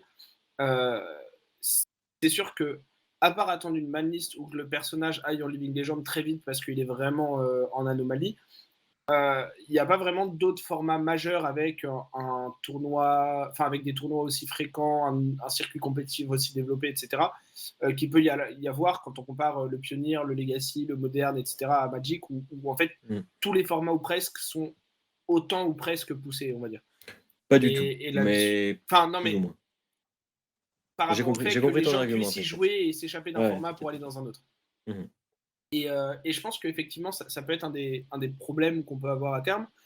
Et en même temps, je pense Et en même que temps, entre le fait que ça f Starvo soit parti vite, que depuis, on ait eu des formats plutôt équilibrés et que ce soit plutôt pas mal ce qu'ils font en termes d'équilibrage et tout ça et de lucidité sur leur sortie, qu'on a vu des erreurs être fixées relativement vite, par exemple dans le cas de Dustbane, qu'on a vu des bans préventifs sur certaines choses avant que ça sorte et que ce soit complètement aberrant, comme on l'a vu par exemple sur Stubby Hammerers. Je pense qu'ils se renforcent petit à petit sur leur groupe de test et sur leur équipe d'équilibrage et que comme tu dis, ils ont besoin d'être au taquet et pour l'instant, je pense qu'ils le sont. Et du coup, mmh. si ça continue dans la même direction, ça devrait pouvoir rester sur quelque chose où on ne se retrouve pas à nouveau dans une situation d'un Starvo. Mmh. Bah, moi, j'y crois personnellement, mais Moi, j'y crois aussi. J'y crois aussi. Moi, moi j'attends de voir parce que c'est des choses qui marchent très bien parce que le jeu est relativement jeune. mmh. Bien Et sûr, j'attends de voir ce que ça va donner une fois justement que, bah, on bien aura sûr. beaucoup plus de ces situations un peu game breaking qu'on peut croiser, des interactions parce qu'il y a telle carte de Welcome to Wrath qui interagit avec telle Mmh. carte de dans 3 extensions et qu'on l'a pas vu venir parce que c'était une carte que personne n'avait vue. Après, moi, je trouve ça bien justement aussi parce que ça, c'est un aspect dont on n'a pas parlé, mais le fait qu'il y ait ce format éternel, ça permet justement d'avoir des petits trucs genre le Wounded Mmh. Ball Ça fait Mmh. dans vivre les vieilles Icelander. cartes. Il y a des Ouais. vieilles Ouais. cartes qui reviennent justement parce qu'on a des interactions totalement inattendues Mmh. qui débarquent. Et moi, je trouve ça très cool aussi d'avoir ce côté Moi, où tu vois, des cartes reviennent, mais vas-y. il y a un truc qui m'a frustré avec le système de Living Legend, c'est le fait que Viserai ait été banni, en Blitz parce qu'il a atteint le rang de Living Legend. Là où en fait, il n'aurait pas en fait, c'est pas Viserai qui est passé Living Legend, c'est Bloodchief Skeletta et Sonata Arcanix qui sont passés Ouais. Living Legend. Parce qu'en fait, il a fait, les points dont il avait besoin en il a vraiment fait les points dont il avait besoin entre 2 banlists, en gros. Genre, Mmh. il y avait une banlist qui est sortie, le deck a commencé à être fumé, il y a une banlist entre les 2, ils ont dit: «Bah, on fait attention, mais en vrai, ça va» et genre, entre cette banlist-là et la banlist d'après, il était Living Legend et du coup, bah, c'est ce qui me fait dire qu'ils ont besoin d'une équipe d'équilibrage au taquet. Parce qu'en fait, si l'équipe d'équilibrage avait été au taquet, non pas qu'il ne l'ait pas été, c'est pas un reproche que je formule, mais Mmh. s'il s'était rendu compte que le problème c'était Skeletta, il l'aurait banni avant et Viserai, il serait toujours légal. Parce qu'aujourd'hui, Viserai sans Skeletta en blitz, bah, ça va en vrai. Genre, je suis pas sûr que ce soit Ouais. si fort que ça en fait. Ce serait un Runeblade parmi tant d'autres et ça existerait et ce serait intéressant à jouer et du coup ce truc-là me fait dire que le système de Living Legend ne fonctionne que lorsque, il maîtrise la temporalité de la vie d'une carte qui n'est pas un héros et Mmh. ça, je pense que c'est C'est vrai. important. Mmh. Je suis pas tout à fait d'accord, parce que je pense que Visceral serait problématique même sans Skeletta Oui, mais actuellement. je veux le jouer, laisse-moi le Et je jouer. pense qu'effectivement, voilà, tu es un peu biaisé parce que tu aimes Bien le sûr. perso et que tu Moi, as je veux envie de le jouer jouer. Starvo. Mais, je pense qu'effectivement, en fait, quand un héros. Alors, Starvo, il était broken by design. Visceral est fort dans son design, parce que jouer des cartes et avoir un dégât en plus à chaque fois que tu joues une carte, c'est fort, hein, quoi que veuillent nous dire les gens de la team Runeblade. Mais effectivement, je pense qu'il y a une vraie, enfin, il y a un vrai argument à tenir dans le futur pour LSS, pour la communauté, pour les joueurs, tout ça, par rapport au fait que lorsque un héros n'est pas broken by design, s'il devient trop fort à cause de cartes, il faut le reconnaître pour bannir ces cartes ou les suspendre, comme c'est le cas depuis avec certaines cartes, notamment en Blitz, de manière à ce que ce soit pas le héros qui skyrocket dans ses points et qui passe Living Legend, mais que ce soit la carte qu'on suspende Mmh. temporairement pour que le héros puisse rester jouable dans une version moins oppressante. Et Mmh. effectivement, peut-être que Visceral aurait quand même fait ses points, et peut-être qu'après la saison de Skirmish d'août qu'on a eu il y a 2 mois et demi, il aurait été Living Legend, peut-être. Mais Mmh. s'il n'avait pas eu Skeletta dès qu'il a commencé à être très fort, c'est-à-dire après Everfest, peut-être qu'il aurait mis plus longtemps, qu'il aurait été un peu moins Ouais, oppressant, et c'est que ça. du coup, Mmh. plus de gens auraient pu le jouer et en profiter, tout en n'écrasant pas un format comme il l'a fait. Ouais. Et dans ce cas-là, il n'aurait pas été problématique, puisque, on le rappelle, moi je suis un grand avocat de il faut que des decks soient meilleurs que d'autres pour qu'un jeu Mmh. vive compétitivement. Parce que sinon, le jeu Mmh. n'existe pas, puisqu'il n'y a pas de Ouais, je suis méta, d'accord. on ne peut rien prévoir compétitivement, etc. Donc, se plaindre d'un deck parce qu'il est fort, je pense que ce n'est pas une bonne chose qu'on peut faire en tant que joueur. Se plaindre d'un Mmh. deck parce qu'il oppresse un format, parce qu'il est à un niveau tellement haut qu'il n'y a pas d'autre alternative compétitive viable que de jouer ça ou de jouer un contre-direct build spécifiquement pour le battre lui, je pense que c'est un problème. Et effectivement, Mmh. Visceral avec Mais c'est Bloodseed, un autre Skeletta et débat. Sonata à l'époque, Enfin, c'était le deuxième cas. Sans Bloodseed, peut-être que ça aurait été le premier, et peut-être qu'il aurait été du coup fort, mais d'une manière raisonnable par rapport à un environnement compétitif. mmh. Ouais, je suis d'accord. Et effectivement, il faudra D'accord faire aussi. attention à ça dans le futur, parce que c'est vrai que là, on a un jeu où on parle de système de rotation sur un jeu très récent au final. Je pense que Ouais. Mmh. Magic, quand Magic avait 3 ans d'existence, la question d'avoir un standard, un pionnière, un moderne, un Ah, legacy rien se du posait pas tout. du tout, tu vois. Ah, Parce vraiment, que c'est-à-dire que les règles parce étaient qu'il n'y pas avait pas de terminées à ce raison en moment-là, hein, fait. vraiment, Voilà, donc parce qu'il n'y avait pas de raison.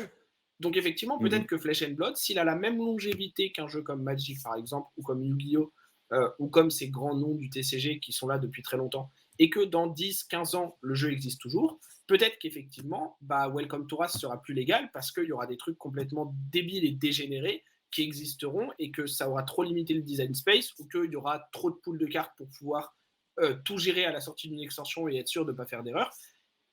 Et ça, on verra dans le futur. Pour l'instant, c'est Ouais. pas prévu que ce soit le cas, mais effectivement, la question est beaucoup plus simple à répondre actuellement que sur un jeu qui a 20-25 ans comme Magic ou comme Yu-Gi-Oh, comme on l'a dit. C'est peut-être un débat qui reviendra d'ailleurs. Ouais, Parce Bien je sûr, que pense que je si ça le serait jeu pense, intéressant. vit je et que pense, je pense qu'il les gens reviendra. s'y intéressent et tout et en fait, ce qui est aussi un petit peu, un peu paradoxal, c'est que le fait que le fait que le jeu dise: «Je suis un jeu éternel», mais que lorsque tu choisis un héros, il y a une chance qu'un jour, tu n'aies plus le droit de le jouer dans ce format éternel. Ça fait un espèce de truc un peu bizarre pour les joueurs parce Mmh. que en fait, il y a aucun autre jeu où tu as ça. C'est le Ouais. seul jeu où tu as ce truc où genre, tu as un format éternel, mais en fait, le seul truc qui est éternel, c'est ce qui n'est pas ton héros, en fait. Mm. Heu, fait que du C'est coup, vrai. bah, genre quand tu t'attaches à un héros, c'est le seul truc qui est pas éternel, donc c'est un peu Ouais. bizarre Et le le jeu est côté fait pour qu'on attachement s'attache à à un un héros. héros. Ouais, c'est ça. Donc c'est un Le peu, jeu te ouais. pousse à t'attacher à un héros, mais il te dit aussi: «Oh, t'y attaches pas trop quand même, parce qu'en fait, ça se trouve, un jour, il va partir» C'est ça. et du coup, c'est intéressant, mais je sais que c'est un des reproches que j'ai entendu formuler, sur le jeu après: «Oh, mais c'est trop cher quand même». C'est ce côté genre, bah, tu t'attaches à un héros, mais en fait, au bout d'un moment, il disparaît et Mm. de loin, c'est un peu l'image que ça peut renvoyer. En vrai, Ouais. quand on joue au jeu, on sait que c'est pas le cas. Enfin, genre Mm. on sait que quand Pas à tu ce point, commences à quoi. pique Azalea, bon, tu pas prêt de l'avoir Living Legend, tu vois? Genre, mais même moi avec Dorinthea, Mm. on sait tous que c'est un bon deck. Jamais de la vie et je la vois Living Legend pour le moment, tu vois? Genre, c'est pas Ouais, bien sûr. concevable, en fait Ouais, Bien mais sûr. tu vois, et Et on moi, a le genre, temps de tomber amoureux d'autres héros entre temps. c'est ça. je vais prendre mon exemple personnel rapidement. Genre, je sais que moi, je passe pour un gros taré parce que le perso que j'ai vraiment adoré dès le début, c'était Starvo. Mais justement, moi, je l'ai adoré pour plein de raisons. Je l'ai Mmh mh. adoré parce que j'adore le design du perso, ce côté grandiloquent, too much, où on dirait un mélange entre Gaston et genre un viking. Genre, en vrai, concrètement, le Mmh. personnage est complètement barge. Moi, c'est des trucs que j'ai adoré. J'adorais le gameplay, même si, bah, du coup, je reconnais qu'il était complètement overpowered et qu'il cassait le méta. Et le fait d'avoir eu littéralement une demi-saison compétitive, parce que je m'y suis mis au moment où le perso avait déjà chopé plus de la moitié de ses points de Living Legend, le fait d'avoir eu ce perso auquel je m'étais déjà attaché, qui au Mm. final est parti instantanément, bah, en fait, ça a provoqué beaucoup de frustration après et Mmh. c'est une frustration que je ne pensais pas voir venir. Moi, j'étais en mode, «Oui, bah, c'est bon, je suis conscient que le perso va partir et ça va bien se passer» et en Mmh. fait, Mmh. quand il est parti direct, j'étais en mode: «Ah mais en fait, je commençais à peine à capter certains trucs du perso, je commençais à peine à vraiment Ouais, comprendre un peu comment le perso se jouait et tout» et au final, ça a en effet provoqué une certaine frustration de m'être attaché à ce perso et que ce soit lui qui parte et là, j'aurais préféré qu'on me dise: «Il y a pas de système de Living Legend, mais par contre, on va lui mettre 53 nerfs, y compris à son passif, vu que c'est ouais, enfin, son ouais. effet de truc» et du coup, c'est pour ça que je suis très je comprends vraiment le système de League of Legends d'un point de vue, rotation et je suis content justement qu'ils aient augmenté cette durée de Living Legend Mmh. pour que ce ne soit pas une pour que justement les héros un peu bourrins qui dominent une méta prennent plus de temps à Ouais. devenir Living Legend parce que je trouve que justement, c'était vecteur de frustration d'avoir vraiment ces héros qui restaient seulement 6 mois et cetera et ça, je trouvais que justement, c'était de la flemme parce que j'étais en mode: «Bah, en fait, Mmh. les gars, ça, c'est un truc où vous savez juste pas comment équilibrer votre propre héros. Du coup, Mmh. du coup, vous le sortez, enfin, vous le bannissez, de façon artificielle, quoi». Mmh. Mais C'est sûr. le système tel qu'il est, je le trouve assez solide et je pense qu'en effet, on verra dans quelques années, justement, où Le ça débat en se est, reposera. Le parce que, débat se par Mmh. exemple, reposera. sur Legends of Runeterra, quand le jeu est sorti, ils ont pas du tout parlé de rotation, il y avait qu'un seul format et cetera. Mais là, maintenant, ils commencent à dire qu'il va falloir sortir ils vont sortir un système de rotation et Mmh. sortir, et justement en fait, ils veulent profiter aussi de ce système de rotation pour redesign certains héros et les ressortir différemment et Mmh. Mmh. ça me choquerait pas, par exemple, que LSS aussi décide de nous ressortir un Bravo Star of the Show plus tard pour le format normal, mais qui aurait du coup des effets un peu différents, qui seraient un peu plus fine tune pour les gens qui ont cet Mmh. attachement. Et s'ils font ce genre de choses, je pense que le système de Living Legend va être vraiment très pertinent, mais il faudra voir à quel point il Mmh peut mh. survivre tout seul. Mmh. Mouais. Clairement. Je pense que du coup, nous pouvons passer à nos chroniques, à part si vous avez une dernière quelque chose à rajouter sur les sujets. Non, moi je suis bon. Bah, Mmh. non, juste très rapidement que effectivement c'est des débats qu'il faudra se reposer parce que enfin, on a même vu, comme on l'a un tout petit peu dit, mais je vais juste le dire un peu plus clairement, le Living Legend a déjà été «réformé» un petit peu entre guillemets, comme tu en as Mmh, parlé rapidement, Autal, sur le fait que comme le nombre de joueurs a beaucoup augmenté, le nombre de tournois a beaucoup augmenté et du coup, il a fallu réduire le nombre de points que ces tournois faisaient gagner à un héros quand il le gagnait parce que sinon, en fait, tous les héros allaient prendre trop de points trop vite. Et si la croissance du jeu continue, ce problème-là va à nouveau se poser d'ici 3, 4, 5, 6 mois, parce qu'on aura à nouveau trop de ouais, tournois par rapport au point actuel. Et donc peut-être qu'à un moment, si un tournoi donne un point et que ça continue à être trop, bah peut-être que ça deviendra dérisoire de garder le système de Living Legend en l'état. Donc je pense que à terme, disons que c'est un format, enfin c'est un système qui pour moi est très bon pour un début de jeu et un jeu relativement nouveau et récent, mais qui n'est ouais. pas forcément amené à rester tel qu'il est et à fonctionner tel qu'il est dans la longévité du jeu. Je Mmh. suis tout à fait d'accord. Je pense que c'est Mmh. très bien dit. Je suis d'accord. Et du coup, si vous voulez commencer à gagner des points de Living Legend en Blitz avec des guerriers, PDPU a la liste pour vous. Oui, oui. Non mais il est pas convaincu comme à Est-ce chaque qu'on fois la que je vend comme propose une ça? On ne idée, sait pas. mais Disclaimer, voilà. toutes ces propositions ne sont pas contractuelles et si vous perdez avec les decks qu'on vous a proposés, ce n'est pas Alors, notre faute. oui, je C'est le pilote. Voilà. me décharge de toute responsabilité, pour commencer. Deuxièmement, l'idée que j'ai eue, en vrai, elle me fait kiffer. Je pense Alors que l'idée est bonne. l'idée c'est de jouer Dorinthea, la vieille Dorinthea, enfin la vieille, l'original La et vieille de Dorothea jouer jeune. par contre une nouvelle carte, c'est de jouer en armes les 2 nouvelles dagues qui vont sortir avec, Dynasty. Alors ces nouvelles dagues, elles disent: elles tapent à 1, ce sont des armes à une main, donc on peut en avoir 2. Pour une ressource, on peut attaquer avec et elles disent: «Si une autre arme a acquis Go Again, alors la dague a Go Again» et l'idée, c'est que si on a des sources de Go Again qui coûtent entre une ressource, entre une et 0 ressources, on peut théoriquement faire un coup de dague, lui donner Go Again pour un autre coup de dague et enchaîner sur une attaque à 0. Et en fait, tout le deck est construit autour de cette logique-là, qui est d'utiliser 3 cartes par tour, une bleue qu'on va pitcher, une carte qu'on va, utiliser pour donner Go Again et une attaque qu'on va enchaîner après. L'idée, Juste, c'est que est-ce qu'on oui, peut appeler ces dagues les faux dashi? Parce que oui, personnellement, on je peut les appeler les Fodashi. En vrai, j'ai appelé la liste, je l'ai appelée, guerrière au Kodashi parce que vraiment l'idée du deck, c'est vraiment de faire comme Ira, mais moins bien. Enfin, moins bien. Je pense que c'est Warrior, donc en fait ça va, tu vois? Mais en vrai, bon, tu fais des trucs un peu bizarres. Mais l'idée, c'est vraiment de faire un peu de value avec tes cartes. Surtout d'utiliser un équipement auquel n'a pas accès Ira, c'est les Vaillant Dynamo qui te permettent d'avoir une game très, très, très longue parce que enfin, tu souhaites faire durer la partie parce que attaquer avec 2 armes, ce qui est assez facile en vrai, ça reset les dynamos et ça permet de bloquer à 1 tous les tours. Donc en fait, il faut imaginer qu'à chaque fois qu'on arrive à donner go again à nos dagues, en fait, on gagne un point de vie d'une certaine manière et mmh, ce gain de value sur le long terme, en fait, petit à petit, compense le fait qu'on attaque qu'avec des armes à 1 mais qui en fait font qu'à un moment, on va se retrouver avec un adversaire qui a plus beaucoup de points de vie, parce qu'il bloque pas les dagues. Qui bloque les dagues? Personne. Alors que nous, il nous en reste plein des points de vie. Du coup, bah, on peut arriver à un moment de la partie où on dit: «Bah, je vais prendre des dégâts, c'est pas grave» et puis tu vas prendre un coup de dague, un e-strike et un snatch. Vas-y, bloque, je te regarde. Voilà. Donc les cartes clés du deck, c'est les dagues évidemment, c'est toutes les cartes qui donnent go again et la le principal exemple, c'est Blade Runner, par exemple.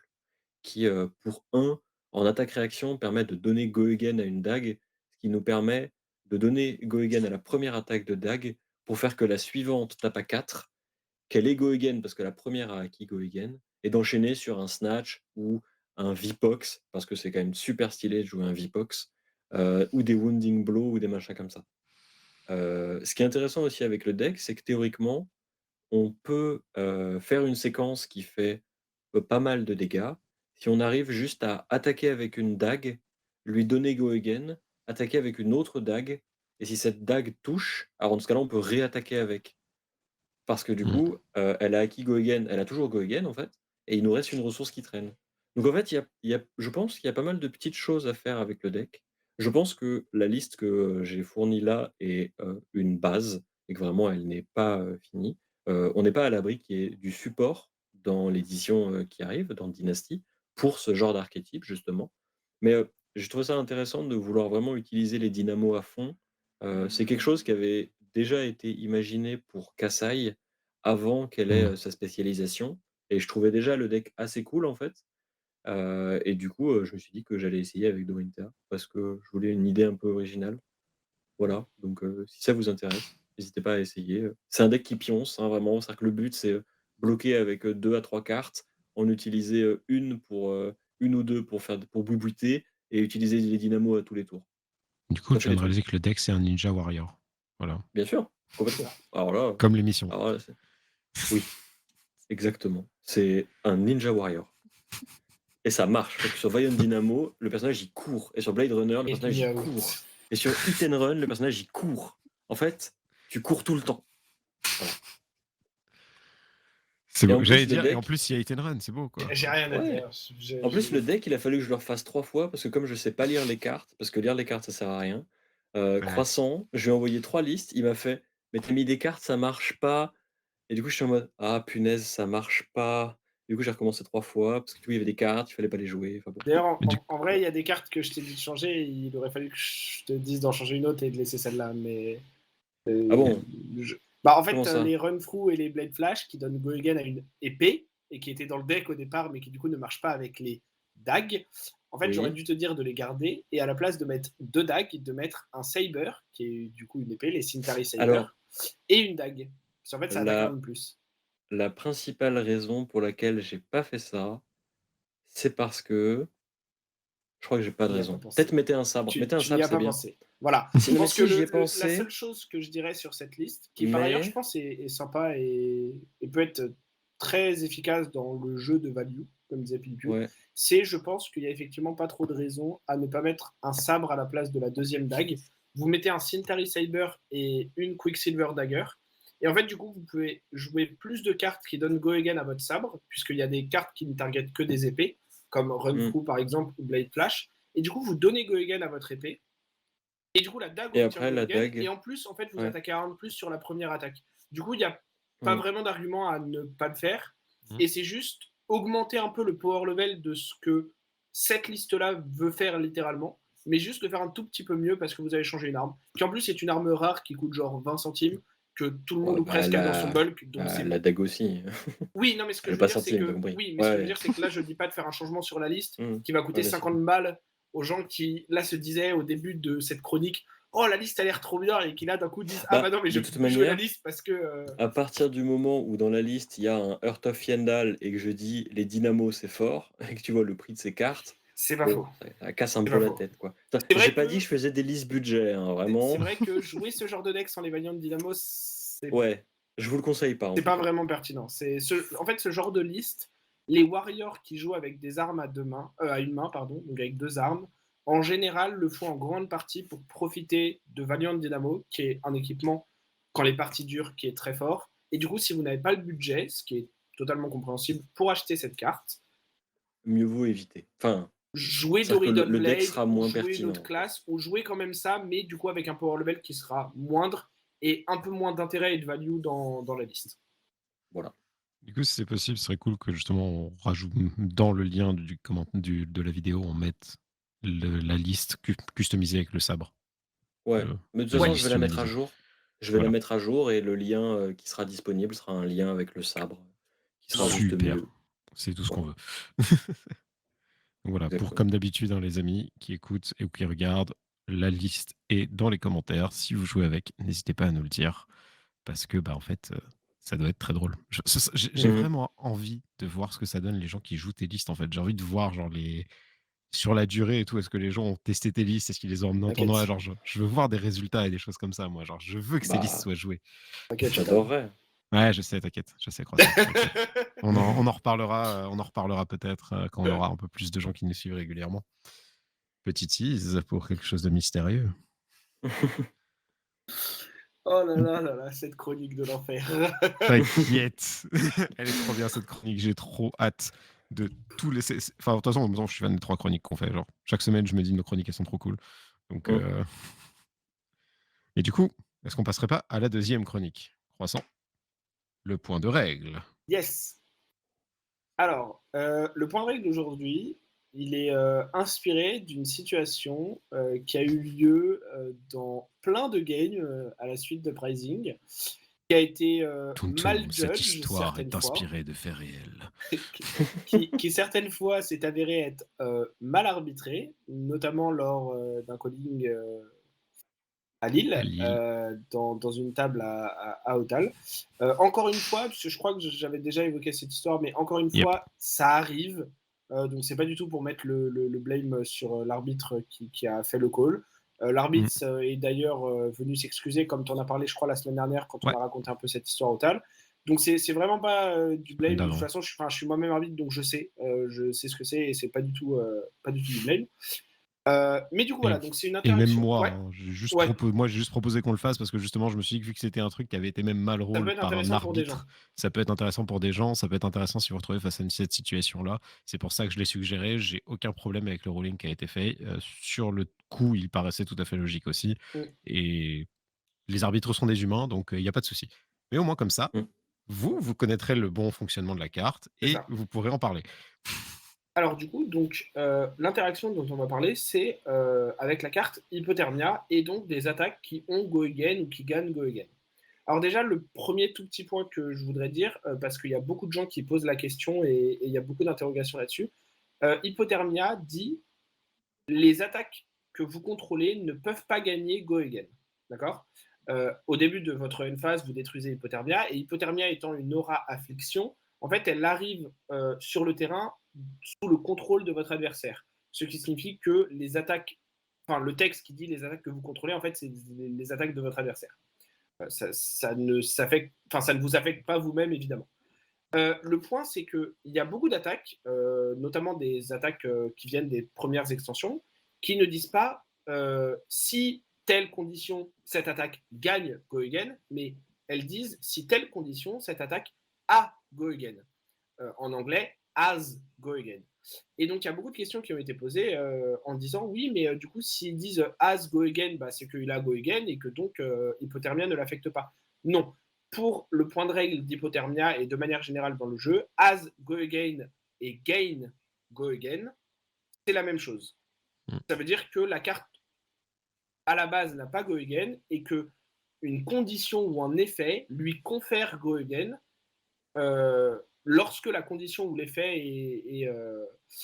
est mis en place. Donc ça, c'est le premier petit point rapide.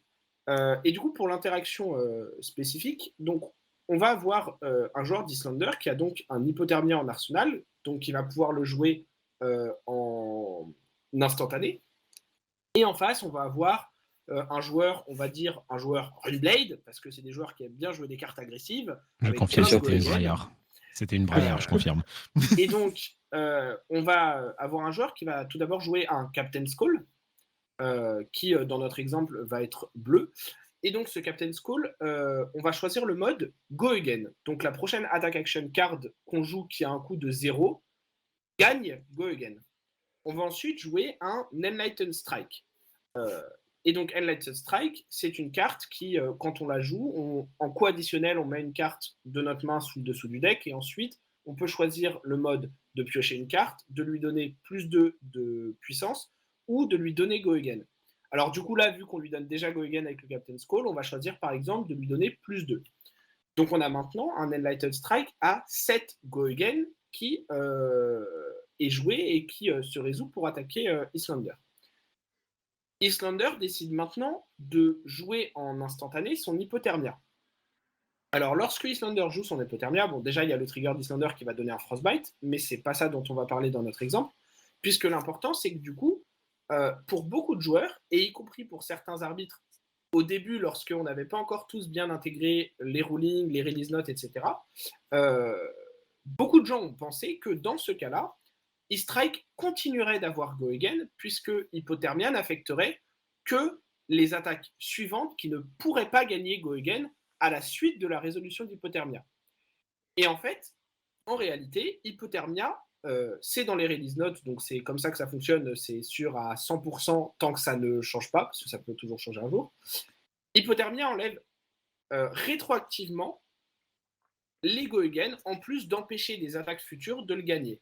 Ce qui signifie que dans cet exemple, Enlightened Strike, bien sûr, conserverait son plus 2 de puissance, mais perdrait le Go Again qui lui a été conféré par le Captain's Call. Ça marcherait aussi si le Go Again lui avait été conféré par l'effet d'Enlightened Strike lui-même, puisque dans les deux cas, c'est un effet d'une carte qui aurait donné un Go Again, et donc ce Go Again serait retiré par Hypothermia. Si on prend rapidement un autre exemple, juste pour vous montrer dans quel cas Hypothermia n'enlèverait pas Go Again rétroactivement, c'est sur des cartes comme Ravenous Rabble, puisque ce sont des cartes qui ont littéralement Go Again décrit dessus, donc en toutes lettres, et ce n'est pas un effet qui donne le Go Again à Ravenous Rabble, c'est juste la carte qui littéralement a Go Again. Donc dans ce cas-là, que la Hypothermia soit jouée avant, après, pendant, on s'en fiche, ça n'interagit pas avec, et Ravenous Rabble aura de toute façon le Go Again. Ouais. Et moi, ça m'a fait utiliser un Blizzard et donc perdre beaucoup de ressources.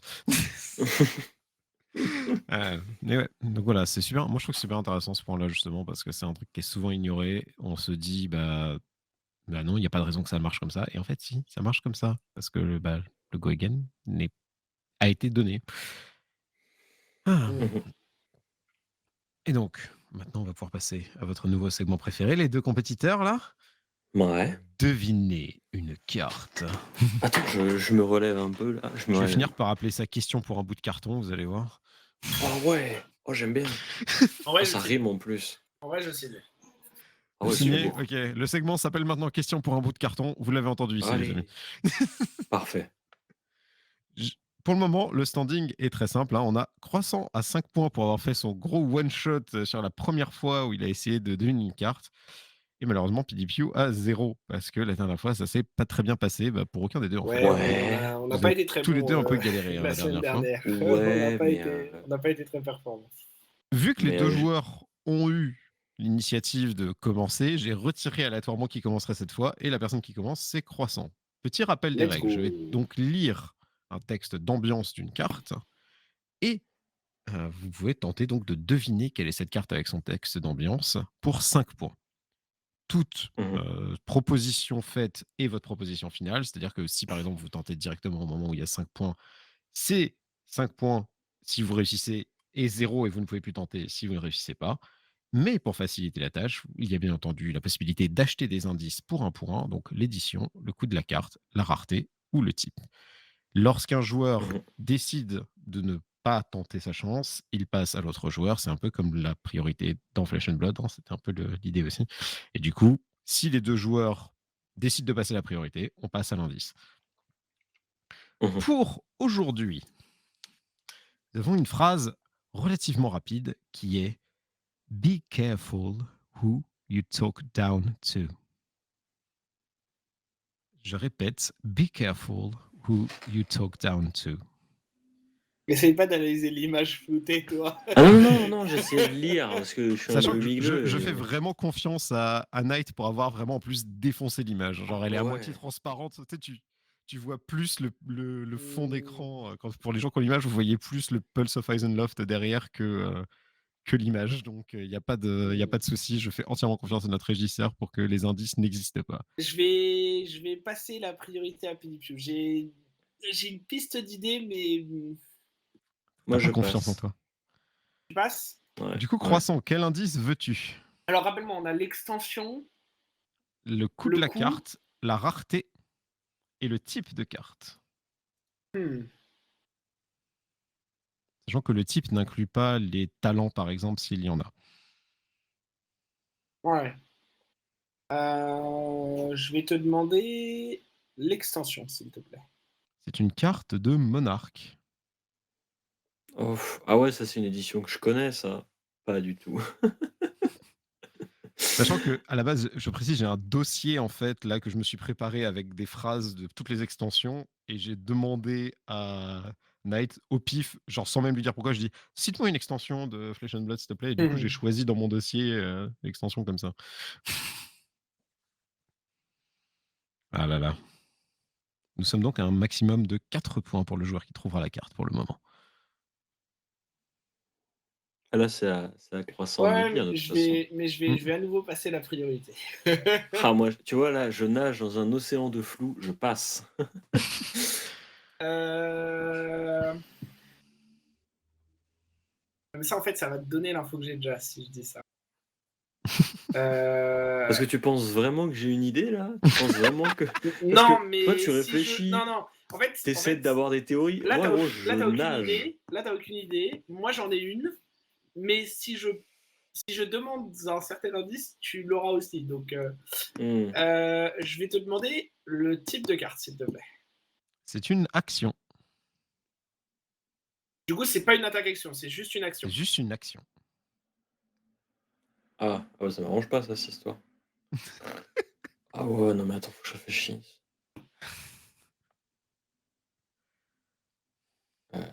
Hmm. Mmh. La prochaine fois, je mets un timer, les gars, comme ça. L'imitation de Yoda Ah PDP. oui, parce que du coup, je, je, Ah je bah, passe, j'adore. je passe et je laisse à, je laisse à Pinipiu, évidemment. T'as passé encore là? Oh. Ouais, ouais, ouais. Ok. Je vais prendre Donc mes 2 on sait points que ou un c'est point une action, et je on vais, sait et que je c'est vais sur chillax. Monarque et on a le texte d'ambiance. C'est ça. Oh, quel enfer. Euh... Ah vas-y, je passe moi aussi. Genre, je nage dans un océan d'inconnu. Ok. Euh, Du coup, quel indice voulez-vous savoir? Il vous reste la rareté et le coût. Oui, il y a une possibilité de tenter un semi-all-in maintenant. le coup, s'il te plaît. 0. Ok, donc c'est pas la carte que je pensais. Bien, ça élimine ça. Mais quelle carte? Une action Mais en de plus, monarque qui coûte c'est 0. vraiment, je crois que c'est de toutes les éditions du jeu, c'est celle que je connais le moins. En Parce tout que c'est cas, celle qui a le si les moins de gens héros qui écoutent, m'intéressent. n'hésitez pas à nous dire si vous avez déjà deviné quelle carte c'est, vous. Genre, histoire d'en plus leur mettre Ah la bah oui. honte. Genre, et Euh, si vous faites le score en plus de semaine en semaine et que vous avez un meilleur score qu'eux, je vais pouvoir Oh juste me bah, moquer d'eux à la prochaine édition et ce sera trop bien. Donc s'il vous ah plaît, bah faites-le. oui, oui. Alors, Je passe toujours. Toujours pas d'idée. J'avais une idée, mais c'est pas ça le coup. Donc, Bah, je vais passer aussi. Ah, tiens, on va finir par gagner un point avec cette histoire. bah là, ouais, bah, c'est un point de toute façon, ouais, hein, mais je vais puisque te vous demander la êtes. Ouais. rareté. C'est une commune. une commune qui coûte 0, c'est une action. De Monarque. Il doit pas y en De avoir Monarque. beaucoup, attends. Mais j'arrive même pas à voir les actions génériques de Monarque déjà, donc si tu veux. C'est incroyable. Oh, vous galérez Mais tellement, c'est si drôle. qui te dit qu'elle est générique d'ailleurs, en vrai? Non, mais du coup, je peux pas savoir si elle l'est ou pas. J'ai Oui, pas les oui. cartes. En brut, il y a rien qui coûte 0 dans Monarque. Il n'y a pas grand chose. Non, je crois pas. Au départ, je pensais à Unworldly Below, mais c'est pas ça. Ouais, t'as des cartes en Runeblade qui coûtent 0, mais ce texte d'ambiance, de mon point de vue, ne correspondrait pas à une carte de Runeblade. Genre, théoriquement, t'as les Seeds of Agony qui coûtent 0, qui sont des actions. Ah, mais il y a trop de texte. Pas de texte d'honneur sur un truc avec Blood Debt où ils Non. doivent expliquer Blood Elle Debt. est- là. Je tiens juste à signaler qu'ils sont passés en mode coop là. Bah, Ils sont oui, tellement en parce train de qu'on veut galérer, c'est trouver. devenu de la coop quoi.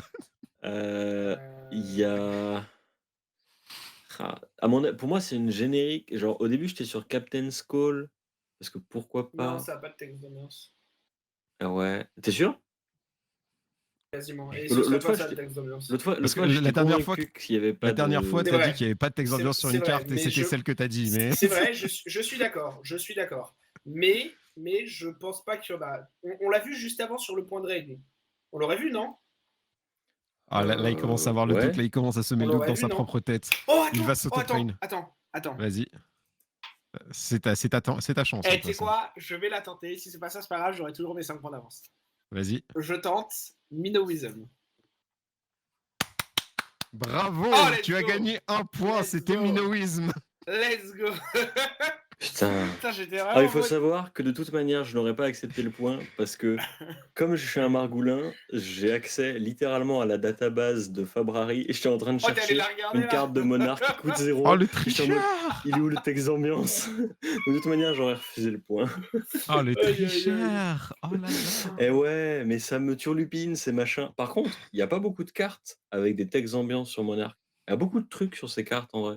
Non, mais par contre, ce qui me fait rire, c'est que franchement, en tant que joueur aggro, je pensais que tu l'aurais plus vite, Minoïsme, tu vois. Genre, Mais quand t'as je joue commencé pas, à moi, dire, cette carte de mort. quand t'as commencé à dire, C'est ouais, pas mais je une- connais pas les alors- cartes de monarque et tout, genre, mec, c'est Minoïsme. C'est quand pas une même. carte Non, mais- d'aggro, c'est une carte de tricheur. Et Ouais, Philippe alors Hugh, même tu s'il joue apprendras. Braillard, maintenant c'est plus un tricheur parce qu'il joue Dromaille. Mais attends, Il je connaît n'ai plus ces jamais cartes-là. joué Minowism, sauf dans Chain, et j'ai trouvé ça chiant.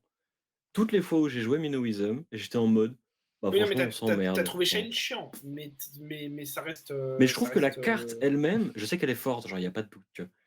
Mais je trouve ça chiant comme carte. Genre, c'est juste Comment trop efficace. Et ça Le pire, m'ennuie, c'est que j'ai perso. vraiment choisi cette carte en me disant, ça va, je leur ai mis des trucs un peu obscurs les deux dernières fois, enfin, pas obscurs à 100%, Non, mais mais en quand fait, même, là, juste. je vais mettre une carte dont ça parle souvent sur les réseaux et tout, genre une carte Ouais, bien mais connue. tu vois, et puis- en fait, ce qu'il faudrait que je fasse à partir de maintenant, surtout, il faudrait que je lise les textes d'ambiance. Mais lire Parce les qu'en cartes, c'est fait, un peu pour les faibles quand même. alors déjà, pour commencer, lire les cartes, à quoi bon, hein?